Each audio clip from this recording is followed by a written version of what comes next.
রাতের ডিনার নিয়ে বসে পড়েছি, কাঁদতে কাঁদতে, রীতিমতো কাঁদতে কাঁদতে আমি মানে খাচ্ছি আর কি। ডিনারটা করছি কেন জানো? ট্যালটালে ঝোল তো দুদিন ধরে খাচ্ছি, এটা কোনো অসুবিধা নেই। ট্যালটালে ঝোল আমি পছন্দ করি, কিন্তু মামনি কি বলেছে জানো? এটা দেখো, আলু আর পেঁপে মাখছি, ঠিক আছে, কোনো অসুবিধা নেই। এই দেখো, শুধু দেখো,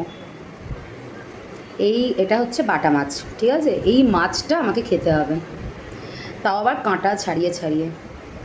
যে কিনা মাছ খায় না, একদম অপছন্দ করে, আর যে খায় মাছ হচ্ছে গোনাগুনতি মাছ, মানে লাইক পমফ্রে পমফ্লেট পমফ্রেট, তারপরে আর কি চিংড়ি, ভোলা,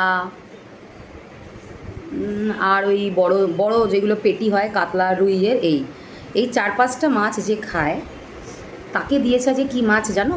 পেটের অসুখের জন্য খেতেই হবে, পেটের প্রবলেম, বাটা মাছ।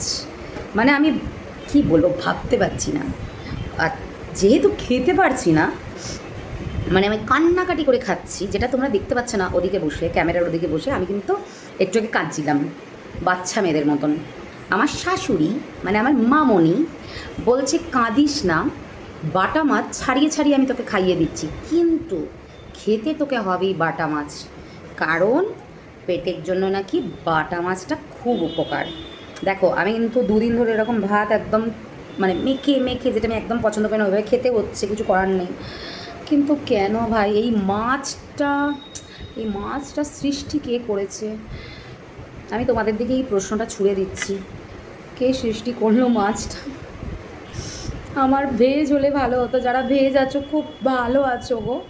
এই সপ্তাহ তাদের লাইফে ডিস্টারবেন্স নেই, এই সপ্তাহ খেতে হয় না কষ্ট করে করে। ঝোলটা কি ভালো হয়েছে, পাতলা ঝোল। এখন দেখবে পেটের সমস্যা থাকলে পাতলা ঝোলই বেশি ভালো লাগে, অমৃত লাগে।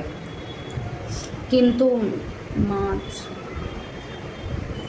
কী করবো? মামনি ঘরে আছে, বলেছে আমি বেচে দেবো, মাছ খাবি। যেহেতু আমি পারছি না বাঁচতে, তাই মামনি নাকি মাছ বেচে দেবে। উফ, মারা এরকমই হয়, জোর করে করে খাওয়ায়। আমার আর মুড নেই কথা বলতে আছে তোমাদের সাথে, কাঁদতে কাঁদতে কী আর কথা বলবো। এখন ঘড়ির কাঁটায় 8:45 বাজে, ডিনারটা কমপ্লিট করে নিই, চলো। টাটা, গুড নাইট, টাটা, শুভরাত্রি।